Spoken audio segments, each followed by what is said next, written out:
en qué hemos quedado la vez pasada, la última clase. Por favor. Bueno, ingeniero, en la anterior clase habíamos hablado de alcantarillado, electricidad y para hoy habíamos quedado en un tema muy importante, aspectos de sanidad. Ah, ya. Eso es cuando estamos rehabilitando un vacío espontáneo, ¿no es cierto? Ya, gracias. Nombre, Nicolás, ¿no? Sí, ingeniero. Nicolás, Nina Quispe, Gerardo Nicolás. Ya, gracias.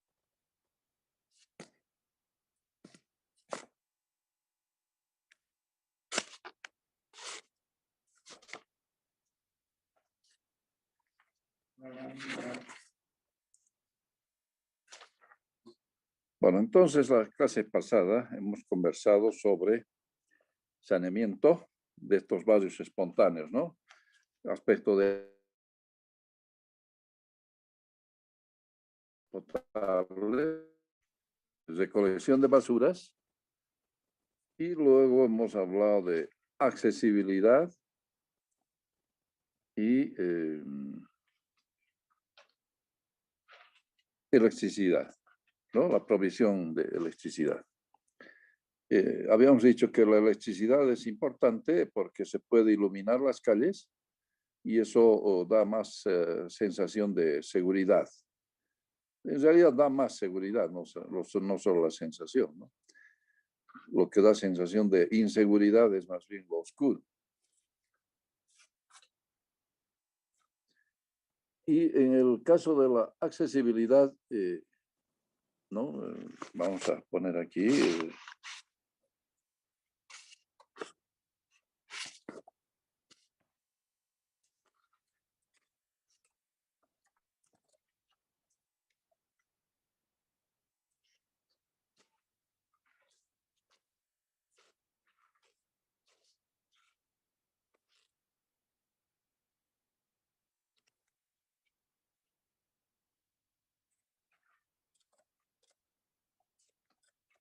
Desplazamiento y accesibilidad.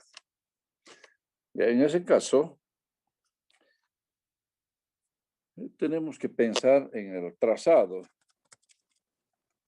de las vías, pero fíjense que en muchos casos las calles en estos barrios tienen fuerte pendiente, entonces hay que ver el relieve, ¿no?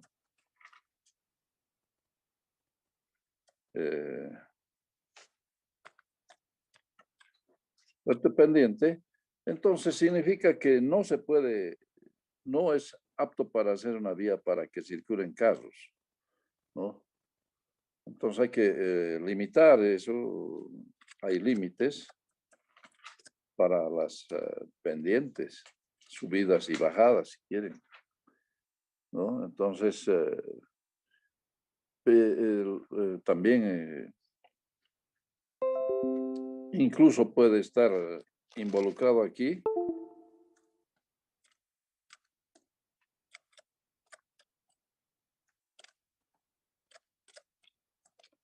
el drenaje, ¿no? Porque normalmente en las vías urbanas tenemos el bombeo y por los bordes con el cordón de acera es posible que circule el agua y llega a un sumidero, ¿no? Pero en estos barrios hay que ver cómo podemos solucionar el problema de drenaje, considerando que cuando las pendientes son muy fuertes no es posible tener una calle, digamos, para acceso vehicular, sino pues tienen que ser gradas en muchos casos. Entonces, lo que hay que hacer es además jerarquizar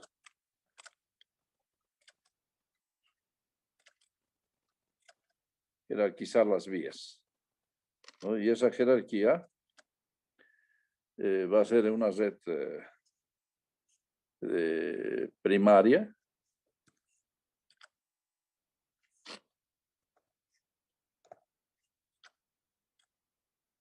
¿no? Que puede ser de acceso.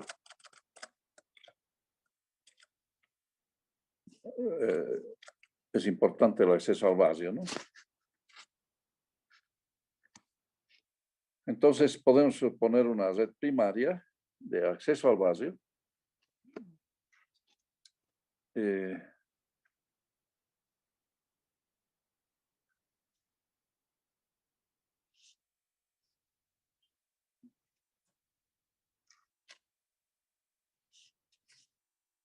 De acceso al vacío y podemos a partir de eso jerarquizar, es decir, una red secundaria o una vía secundaria. A veces no es una red, sino simplemente unas cuantas calles, ¿no? Secundarias, que es donde existe actividad económica, en el barrio. Esa sería la importancia, digamos, ¿no? de las secundarias. Bueno, yo no sé por qué el barrio me ha salido con mayúscula. Bueno, en el barrio. Y se puede hablar de una terciaria que sería de acceso a las viviendas, ¿no?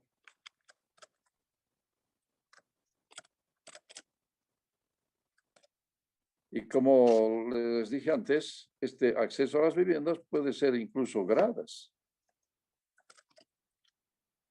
¿no? Podría ser, porque si las pendientes son fuertes, hay que hacer gradas, no se puede forzar. ¿Dónde vamos a forzar una pendiente para acceso digamos, a la vivienda? Porque la vivienda va a tener su garaje, digamos, ¿no? Pues, ¿cómo vamos a hacer? Eso no es posible. Además, estos barrios normalmente no tienen muchos recursos, ¿no? Entonces, no van a tener, tal vez algunos tienen su vehículo con el que trabajan, pero no siempre es posible hacer acceso a las viviendas para un garaje, ¿no? Porque las pendientes son fuertes. Entonces se hacen más bien gradas. Y vean, de aquí del centro hasta el alto se puede llegar por gradas, o del alto hacia aquí cuando hay bloqueos. Alguna vez han habido problemas de transporte, la gente baja por las gradas y llegan nomás bastante rápido al centro, ¿no? Han debido ver del teleférico, se ven esos cientos de gradas que existen, ¿no? Ese es un ejemplo nomás, ¿no? De que las vías de las calles en los barrios espontáneos pueden tener fuerte pendiente y es necesario hacer gradas. Cuando me ha tocado trabajar en la alcaldía aquí, eh, yo dije no voy a exceder 18% de pendiente, pero a veces llegaba a 20%, ¿no? Porque ya había, digamos, cordones de acero, etcétera, no podía bajar el nivel, ¿no? Ya había alcantarillado, entonces bajar el nivel era difícil, entonces hasta 20, pero estirando, ¿no? Porque ya es muy, muy fuerte. Y fuera de eso, gradas. He diseñado gradas con sus muros, ¿no? Con sus muros para poder... y a veces, pues hay viviendas debajo, entonces hay que tener cuidado porque si pones un muro y la fundación del muro de la vivienda es más bajo, el globo de, de, la, de las fuerzas del muro puede bajar la pared de la vivienda, ¿no? Eso hay que tener mucho cuidado, por eso a qué profundidad vas a hacer y cómo vas a hacer la fundación.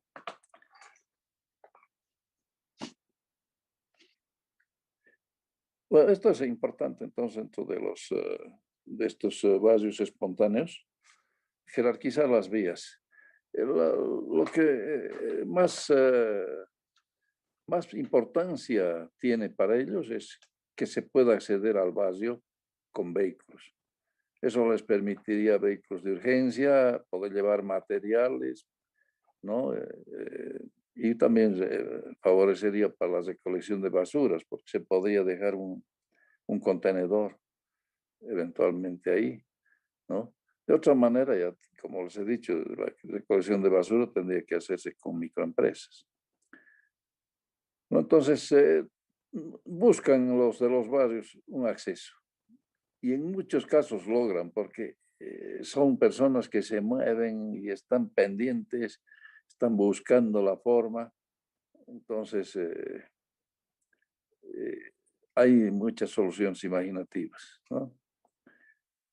Después la calle principal del barrio, pues donde hay tienditas, algunos distribuidores de distintos productos, eso, ¿no? Entonces ahí hay una cierta actividad económica. Y bueno, la terciaria es específicamente de acceso a las viviendas.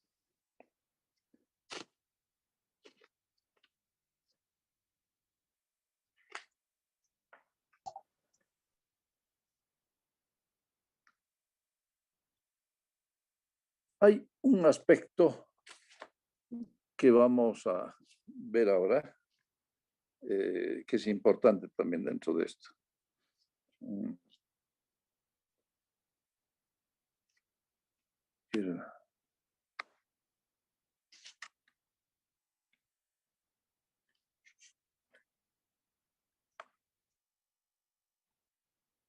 Que son los equipamientos del barrio.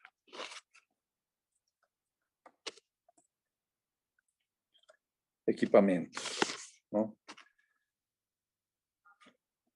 Y normalmente, bueno, los barrios no tienen, estos barrios espontáneos no tienen mucho espacio, ¿no?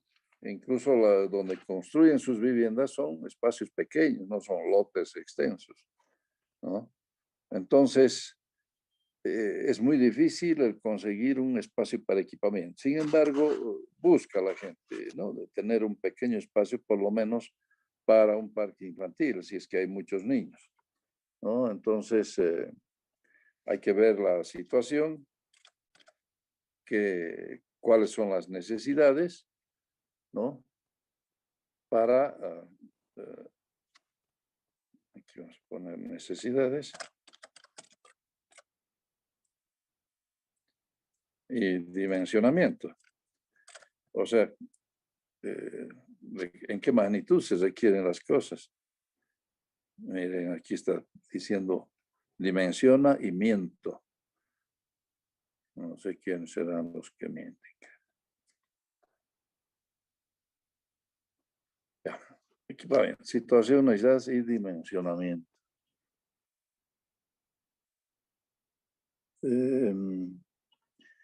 Entonces, miren, si hay muchos niños en el barrio, seguramente la gente ya ha de preocuparse de que haya un parquecito de infantil.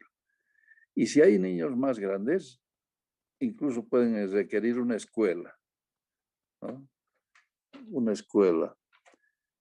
También un dispensario de salud, una posta sanitaria, ¿no? Entonces,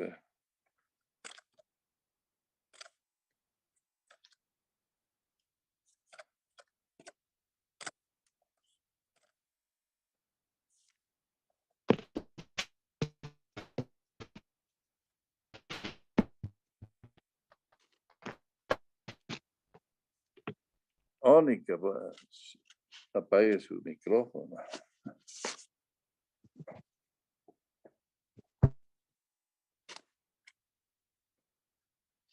Ya.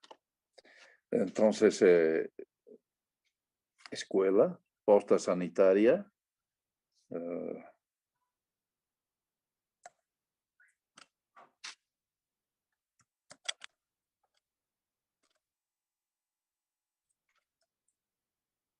terreno de juegos,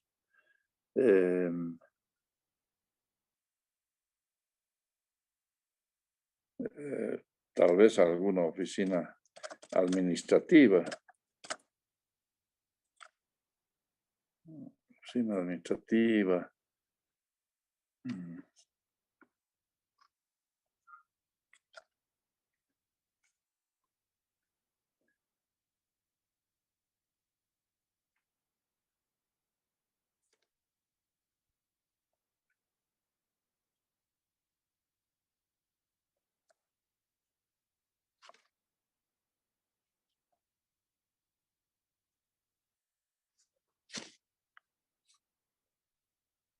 O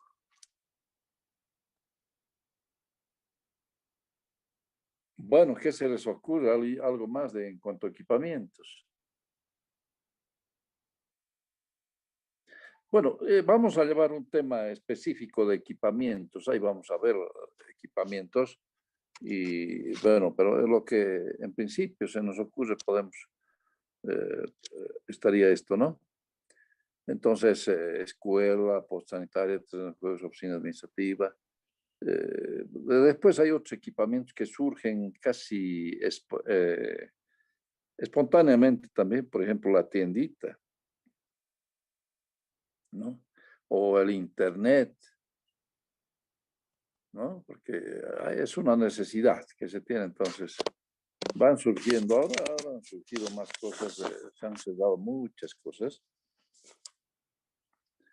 en cuanto al comercio, pero han aparecido otras, de acuerdo a la situación que estamos teniendo, ¿no? Así. Pero entonces se piensa en eso como equipamientos sociales ahí, equipamientos deportivos, equipamientos culturales. Entonces se va viendo esas necesidades. Yo solamente estoy poniendo algunos ejemplos aquí para decirles lo siguiente. No hay espacio, eso he comenzado diciendo eso y ahora también les repito, los espacios en estos barrios son muy limitados. Entonces, están los vecinos viendo dónde puede haber un espacito para hacer un parquecito infantil, ¿no? Y dónde pueden hacer una oficina administrativa o, digamos, una posta sanitaria, ¿no? Entonces, en estos casos, lo que hay que hacer es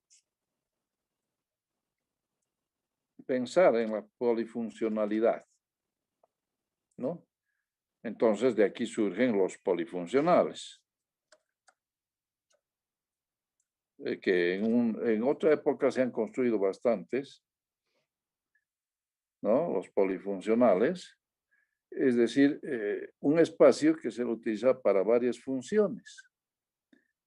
Entonces, en ese polifuncional se hacía una canchita, pero ahí también era la posta sanitaria y también se tenía el lugar de reuniones de los vecinos, ¿no? Entonces, miren, en un solo lugar podía servir para muchas funciones. Podía servir eventualmente para también un retén policial, ¿no? Entonces, y a veces incluso se puede la canchita utilizarla para ferias digamos, un día de la semana para hacer una feria de venta de productos. Y no sería el único lugar. Yo les indico que en Japón, en la ciudad en que yo estaba, en Sapporo, en la isla de Hokkaido, eh, tenían una cancha cubierta de béisbol. Era gigante y era cubierta.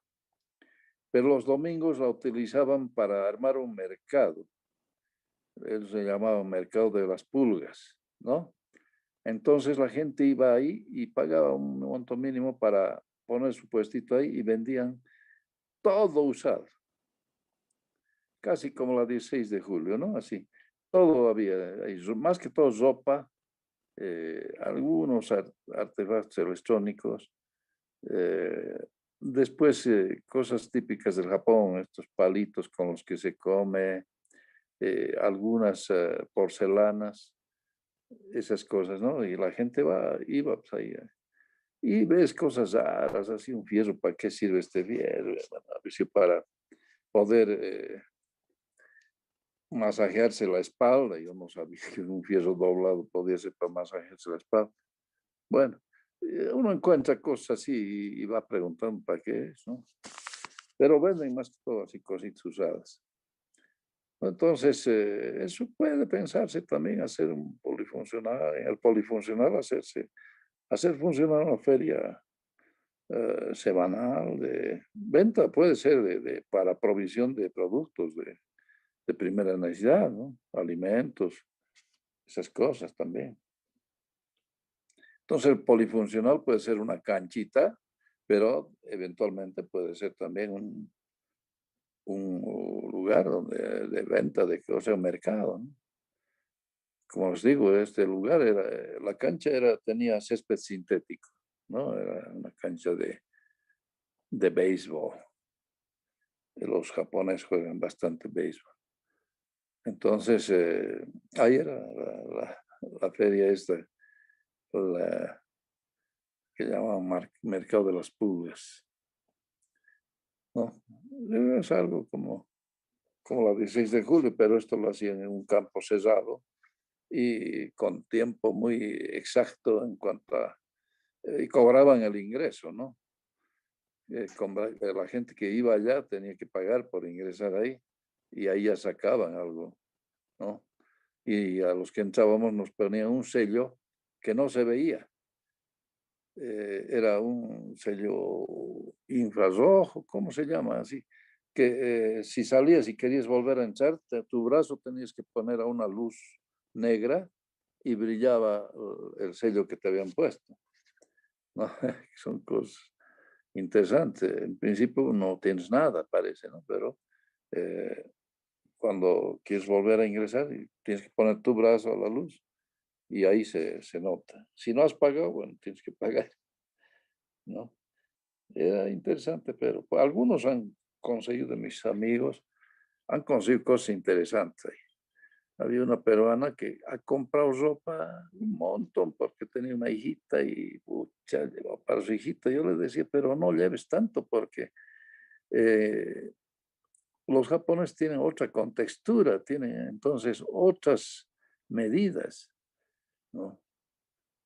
Porque cuando yo me quise comprar un terno, pero esto en una tienda de ropa, ¿no? Estaba muy rebajada, entonces yo quería comprarme un terno y, y no, pues el más grande no me entraba.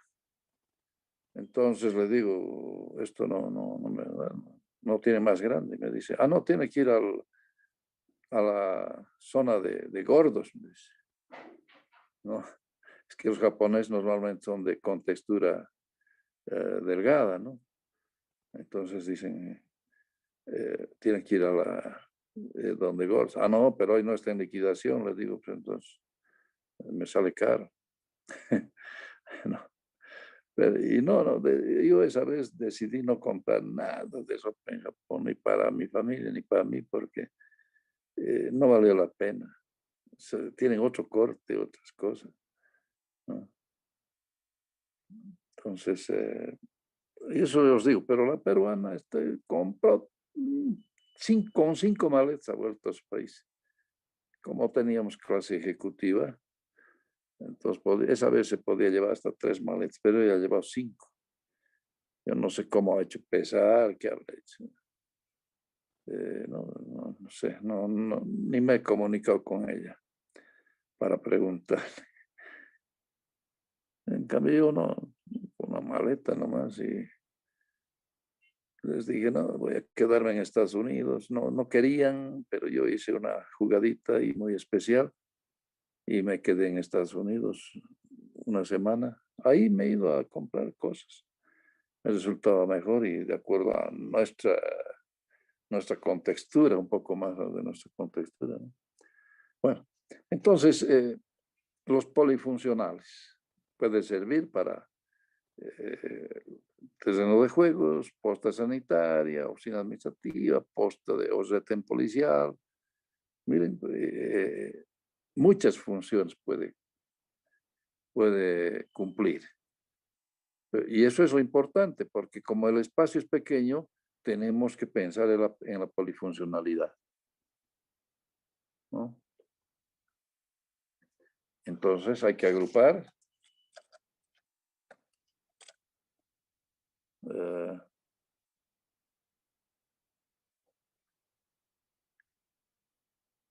los equipamientos. Hay que agrupar los equipamientos para favorecer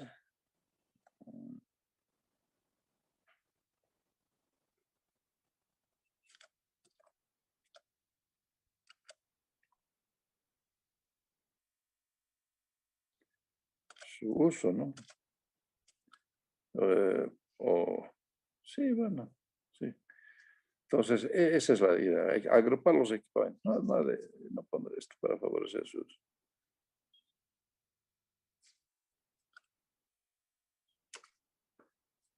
Ya. Entonces,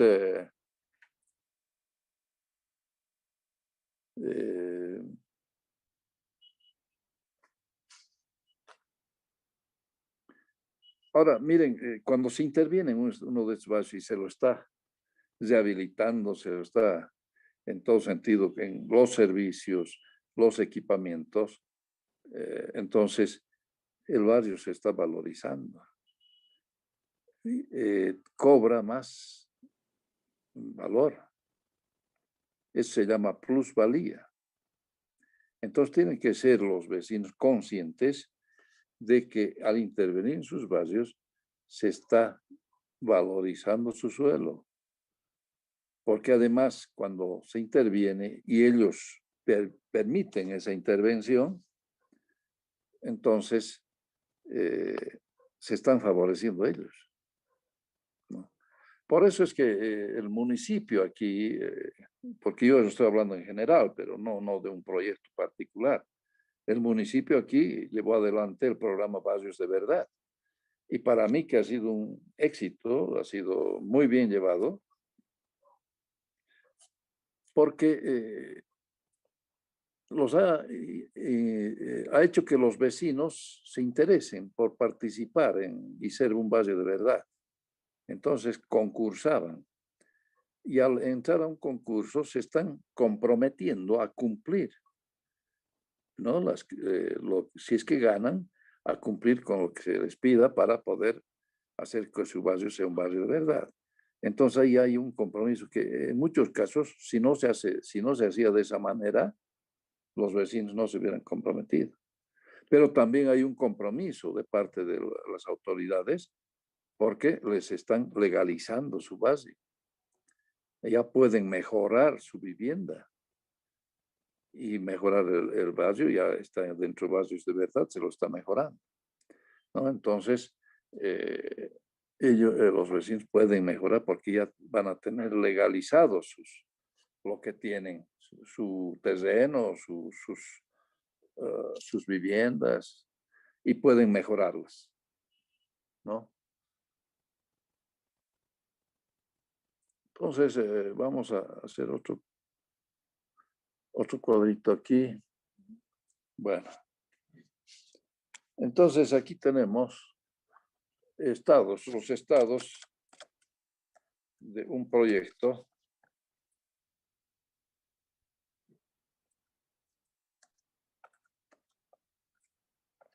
de rehabilitación de barrio, ¿no?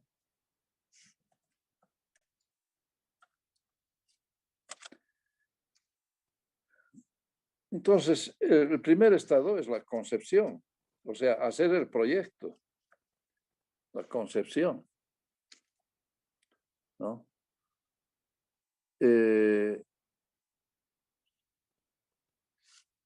Vamos a poner aquí más arriba, desde nuestro cuadro, el sector público participa, ¿no? El municipio participa. Voy a hacer más pequeño para que pueda entrarme. Y vamos a separar más de aquí.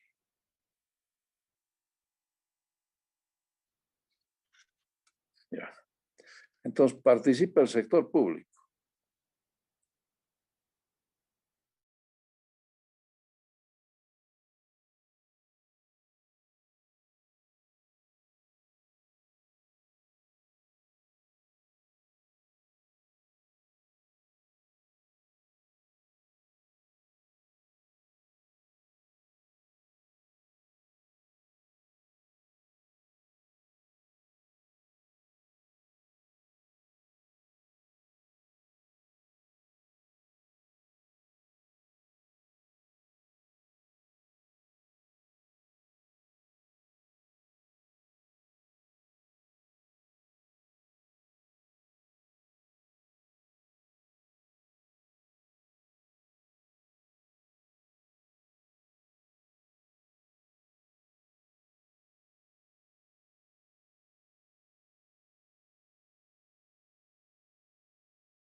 La concepción entonces se hace en la parte del sector público con la administración pública, ¿no? Sector privado, empresas, puede ser de consultoría, que van a participar en la concepción, y la población del lugar, del barrio, también participa a través de su asociación o de vecinos o juntas de vecinos, ¿no?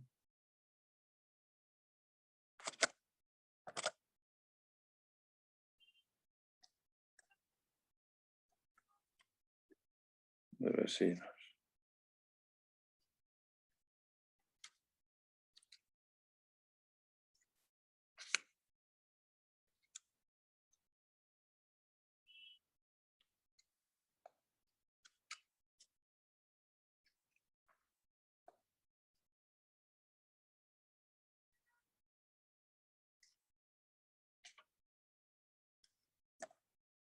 Juntas de vecinos, ¿ya?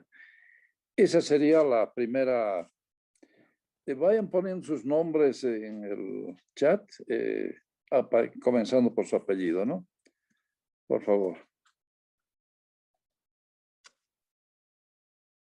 Entonces, luego viene ya la realización, pues.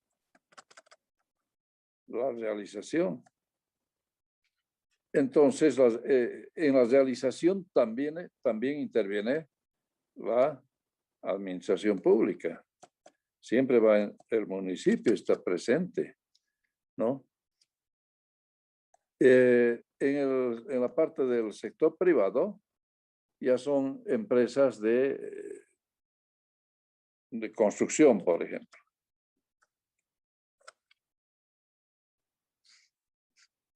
Empresas y en cuanto a la población, la junta de vecinos o asociación, ¿no?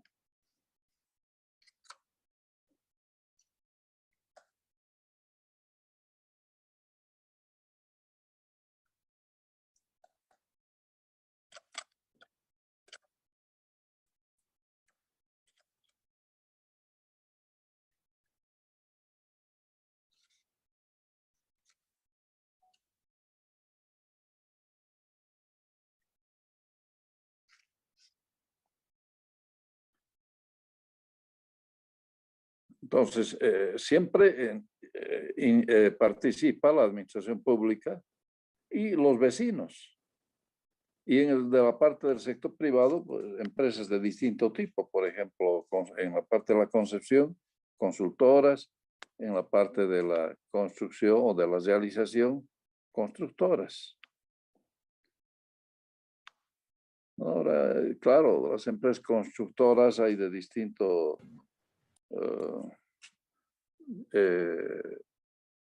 hay empresas más pequeñas, más grandes, entonces verán cómo van a competir si es que van a participar, ¿no?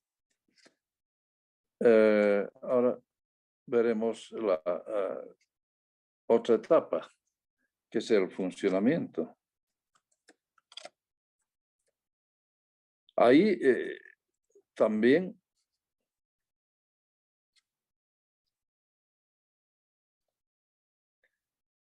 participa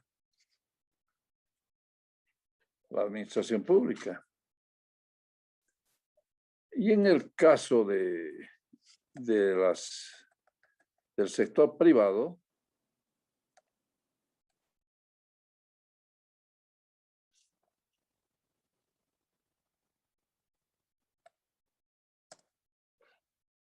pueden ser empresas de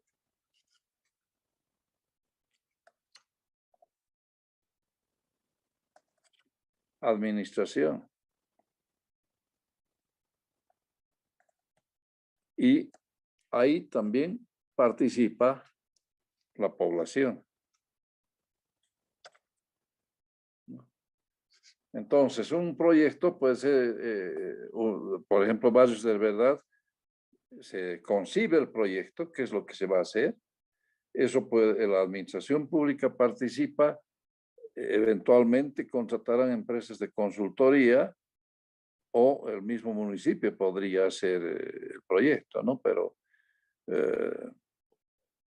en otros casos se contrata una empresa de consultoría que van a trazar mejor las vías y todo lo que hay que hacer, ¿no? Hay que hacer cálculos.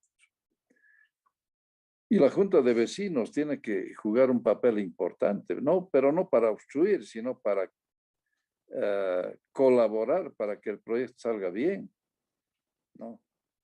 Eso es importante, ¿no? Las juntas de vecinos o asociación de vecinos tienen que ser los que faciliten que se hagan las cosas, porque al final son ellos los beneficiados, ¿no? Entonces la realización se hace a través de empresas constructoras, pueden ser medianas, pues constructoras medianas, pero la administración pública también participa porque finalmente ellos tienen que supervisar y la población tiene que fiscalizar. Ellos son los que tienen los más interesados, ¿no es cierto? Entonces pueden fiscalizar.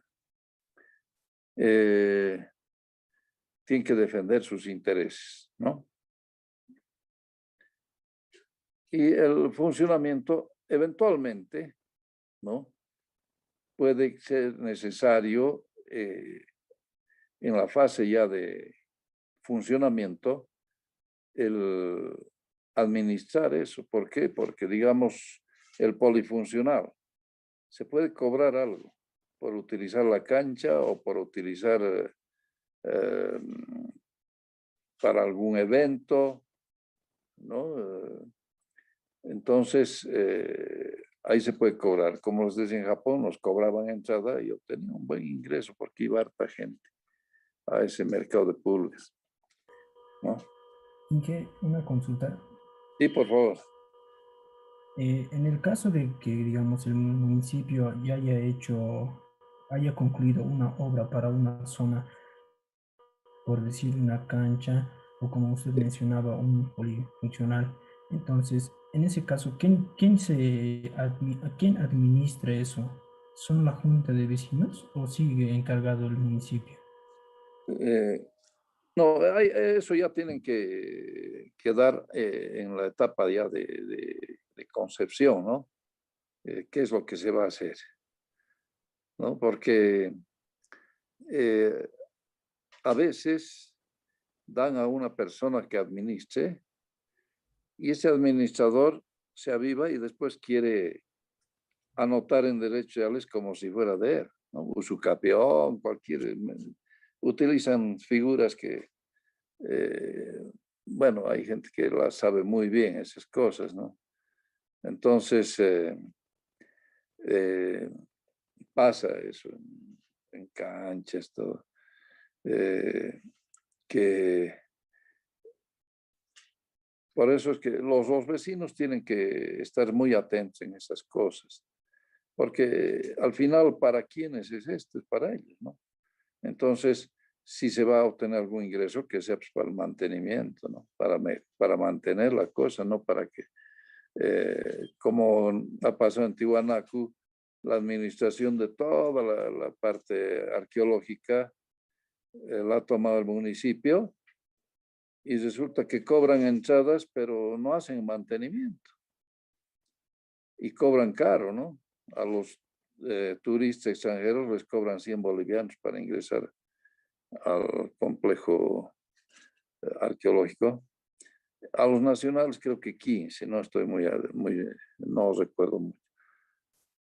Pero miren, no han hecho mantenimiento en años.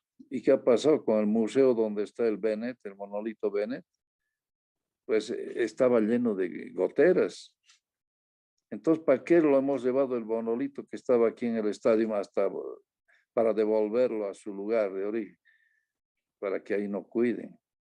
Y el museo lítico se ha inundado, ¿no? Han tenido que sacar esas cosas y no se sabe si se han perdido algunas cosas, no sabe nada, ¿no? han tratado de proteger lo más que han podido. Y la cosa es que no es que los vecinos quieran administrar, sino más bien ellos tienen que velar los intereses del barrio, ¿no?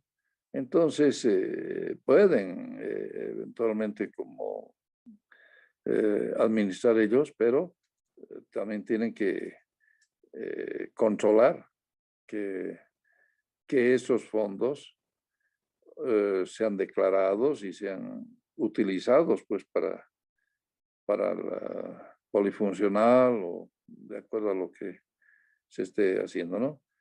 Eventualmente se puede contratar empresas de administración, por eso yo he puesto ahí sector privado, empresa de administración.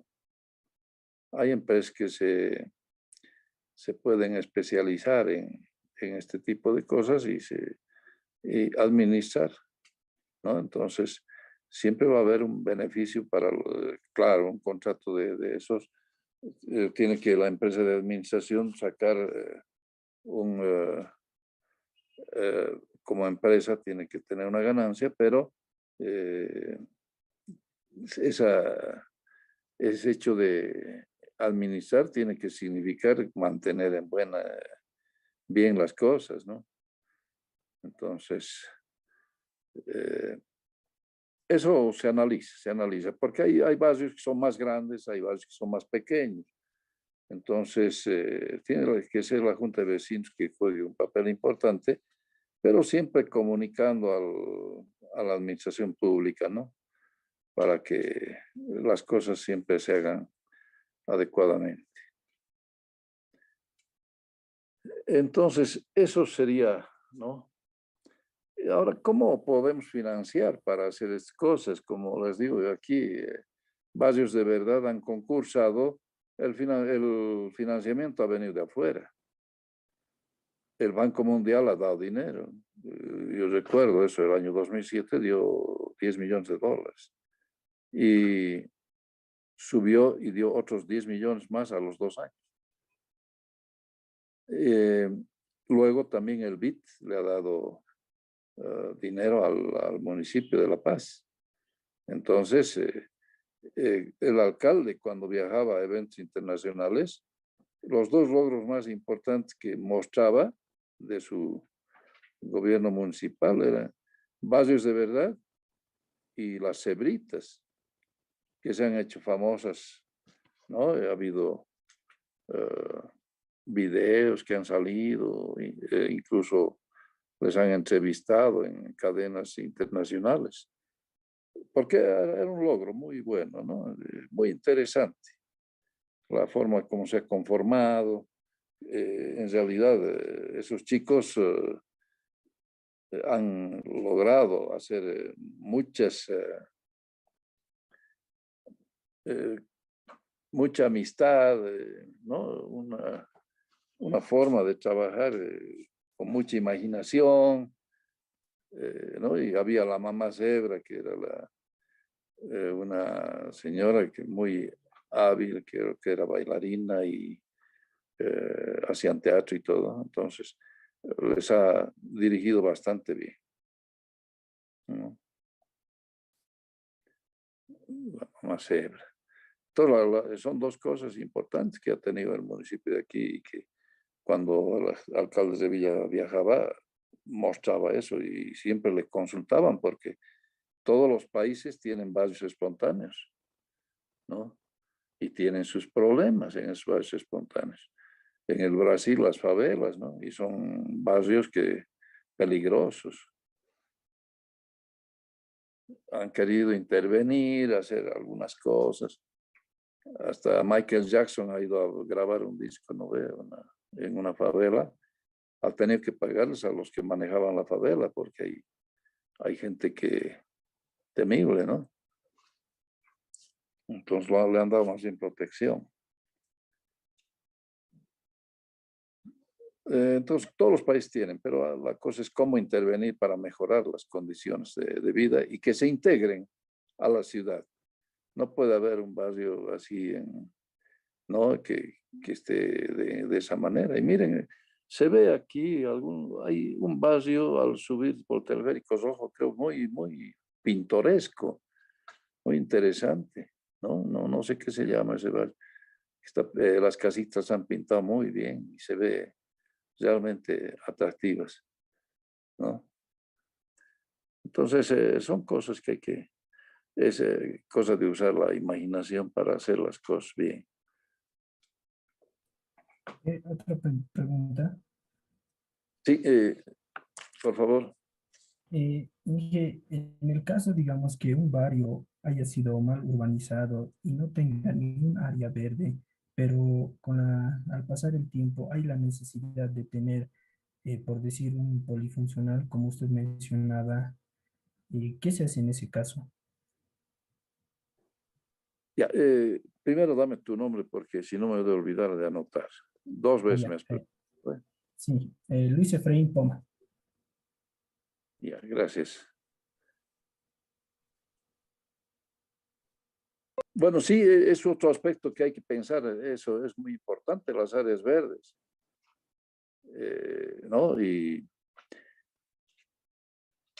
eh, algunos lugares tienen todavía, pues, estos arbolitos, los eucaliptos, ¿no? Y eh, en el caso mío, les comento, cuando estuve trabajando en la autopista, o sea, en la curva de Achachicalá, yo les comenté, creo, teníamos un vivero cuando se hizo la construcción de la autopista, se hizo también un vivero para ensayar con distintas plantitas en los taludes, para estabilizar los taludes, ¿no?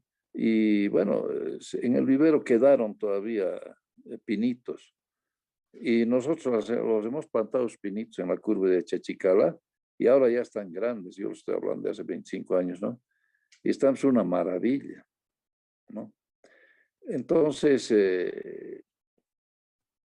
es bueno eso, que concientizar a los del barrio que la necesidad de áreas verdes, no solamente por la posibilidad de tener un aire más adecuado, sino que también paisajísticamente es interesante y además hay que ver qué tipo de arbolitos o plantitas se puede hacer porque esas plantitas van a adherirse a la tierra pues, a través de sus raíces y van a hacer que haya más estabilidad también, ¿no?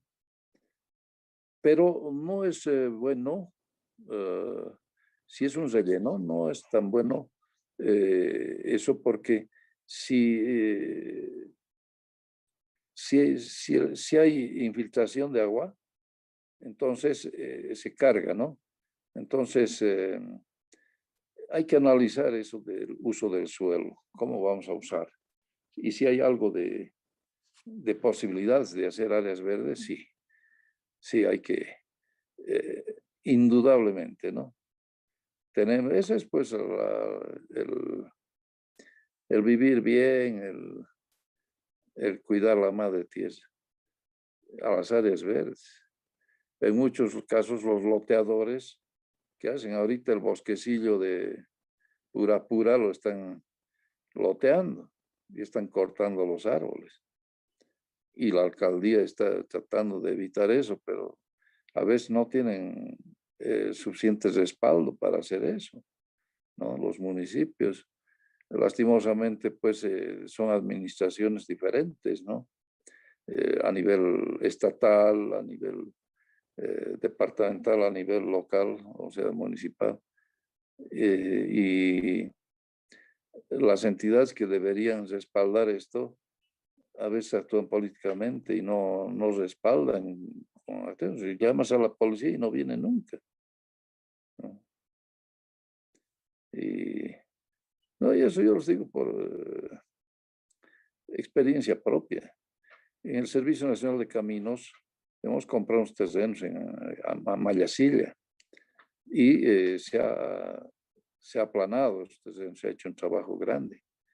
Y eran 100 lotes que se obtuvieron.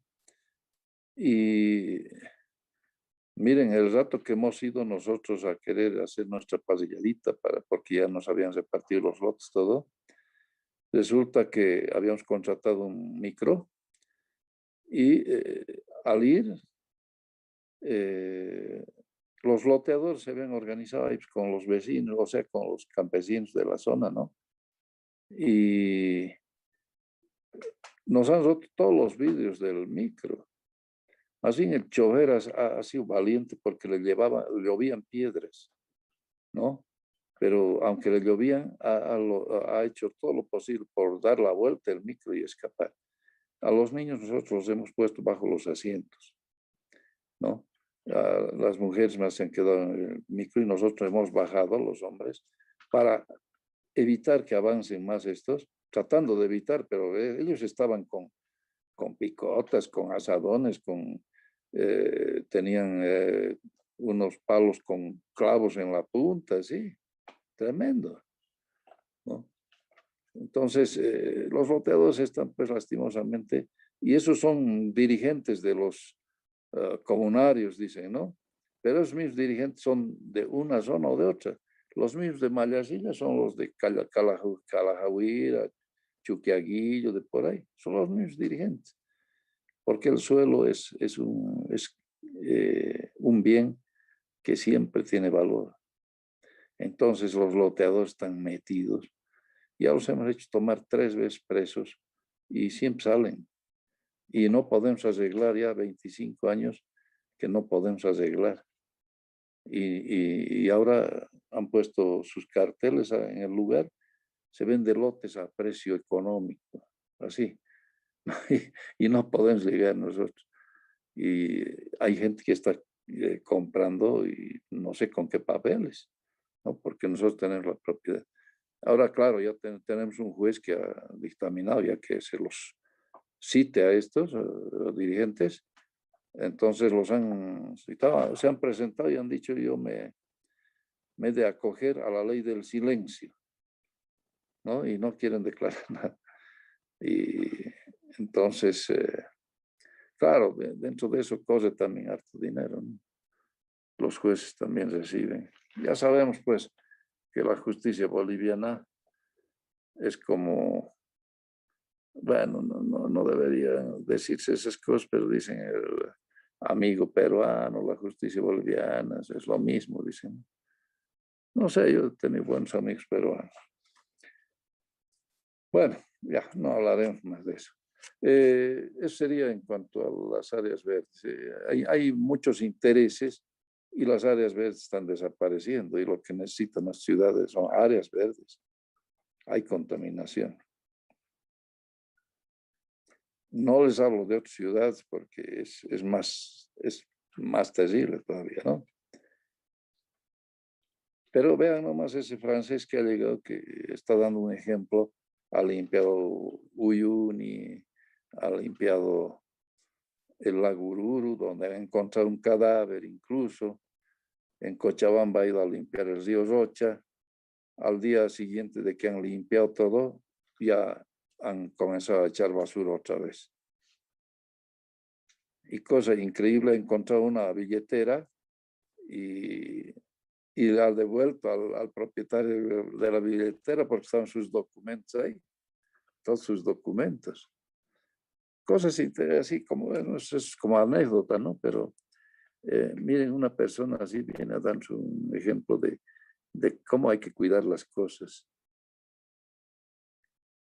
Es un chico de 23 años, creo, ¿no? ¿Y qué le dice? Que ha dejado de estudiar para recorrer el mundo. Ha estado en Turquía, en muchos otros países, pero ha venido a Latinoamérica y le han dicho: anda a Bolivia, es interesante, ha venido. Y miren, quiere hacer algo. Y no por salir en la prensa, nada. Es por el interés de hacer las cosas. Lo que a nosotros nos falta, él nos está dando un ejemplo. Entonces tenemos que cuidar y las áreas verdes son, pues, una cosa importantísima para cuidar, ¿no? No sé si eso responde, Rey, tu pregunta. Sí, está bien. Ya. Entonces, miren, con esto, como les digo, puede eventualmente tratarse de recuperar algo de dinero también administrando lo que se ha hecho, ¿no? Entonces, se puede recuperar porque es una inversión también. Pero en el caso de La Paz, es un programa del municipio, ¿no? Que ha llevado adelante. No es una cosa que los del barrio estén haciendo y traten de recuperar costos. No, es el municipio que ha invertido ahí. Pero lógicamente que si se les pone agua domiciliaria, tienen que pagar por el agua. Si llega a tener gas domiciliario, tienen que pagar por el gas. Ahora, si no hay gas domiciliario, tienen que llevar garrafas y las garrafas pesan, ¿no es cierto? Y si no hay una accesibilidad, es grave cargar. Y por esas graditas a veces hay que subir. Es muy, muy difícil. Hay que ponerse en el lugar también, ¿no? Bueno, vamos a pasar a otro. Este es el tema de barrios, entonces estaríamos pasando. Hemos hablado de territorio, en esta parte de la materia hemos hablado de ordenación territorial, ordenación del territorio, que de eso se podría hablar mucho, ¿no? Porque después viene cómo se ha dividido por qué se ha dividido en departamentos, cuántos departamentos eran al principio, por qué después provincias, etc. Hay muchas cosas que se podrían hablar, pero nosotros hemos conversado a nivel general del territorio, como el espacio nacional, donde hay ciudades repartidas en ese territorio, pero que podríamos tratar de equilibrar esas ciudades, haciendo que haya más ciudades de una talla mayor, digamos, en los lugares despoblados. Entonces, hacer crecer los pueblos, ¿no? Porque no es bueno que una sola ciudad crezca. En Chile, Santiago ha crecido, pero no sé, creo que hasta para los 15 millones de habitantes. Y la segunda ciudad es Concepción, creo, y es pequeña, ¿no? Es como Cochabamba. Sí, de 1 millón de habitantes era. ¿No? Y Santiago es tremendo. O en México, ¿no? La Ciudad de México, tremenda ciudad. Pero hay que equilibrar más bien en el territorio, ciudades de distinta talla, bien repartidas en el territorio. Esa tiene que ser una política nacional, dentro de mi punto de vista. Después hemos hablado de ciudad, ¿no? La planificación urbana. Y les he mostrado como un ejemplo el esquema director que se hizo, el estudio del esquema director que se hizo para La Paz, ¿no? Luego hemos hablado de barrio, que es este tema que estamos terminando, que es un barrio está formado por viviendas, por equipamientos, por sus vías, ¿no? Entonces hemos hablado de todos esos aspectos. Igual que la ciudad, hemos visto centros secundarios, etcétera, ¿no? Entonces ahora vamos a hablar de vivienda. ¿Y qué? ¿La vivienda está compuesta de qué? ¿No? Ahora vamos a ver eso. Comenzaremos entonces. No sé si hay alguna pregunta más, de todos modos. Ustedes me dicen.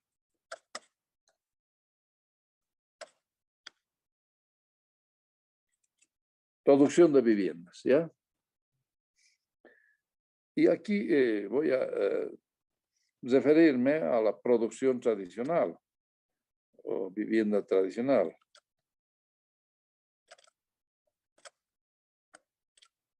Vivienda tradicional. En principio la vivienda es para la protección climática, ¿no es cierto? Entonces, hay que utilizar materiales que nos permitan esa protección climática. La vivienda tradicional es la que siempre se ha hecho, ¿no? Entonces utiliza materiales del lugar. En el altiplano, la vivienda chipaya, la vivienda tradicional de las comunidades, es hecha en tierra, adobe, ¿no? Adobe, porque el adobe es un material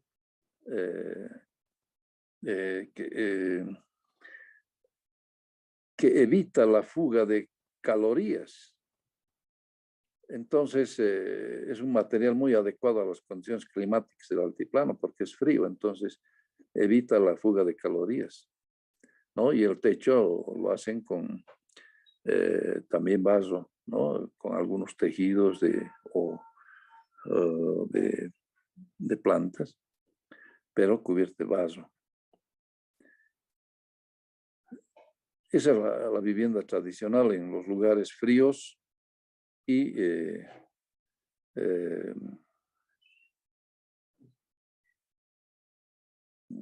fríos y secos, ¿no? Pero ¿cuál es la vivienda tradicional en un lugar cálido y húmedo, como en Santa Cruz, por ejemplo, o en Beni? ¿Cómo es la vivienda tradicional?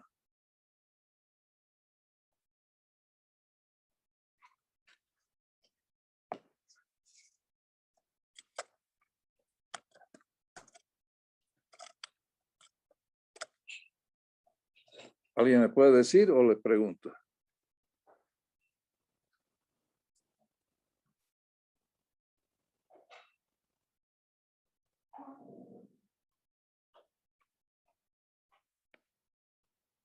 A ver, a ver, a ¿De ver, a madera, ver. ingeniero? Ya, muy bien. La vivienda tradicional en el clima cálido y húmedo, como el de Santa Cruz, utiliza la madera como material de construcción y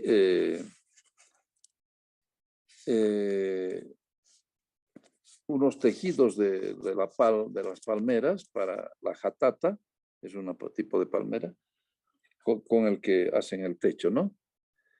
Porque lo que en clima cálido y húmedo se necesita ventilación. Entonces, está perfectamente adecuada a las condiciones del lugar. ¿Ya? Entonces, voy a borrar esto, protección contra el clima. Vamos a poner que la vivienda tradicional está perfectamente adecuada a las condiciones del lugar.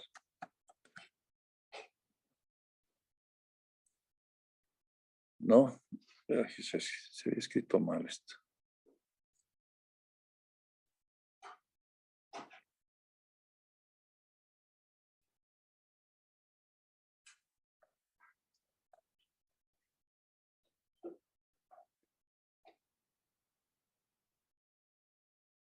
A las condiciones climáticas, ¿no?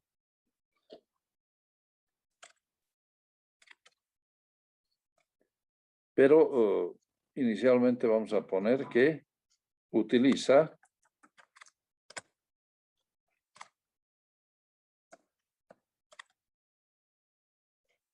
materiales del lugar.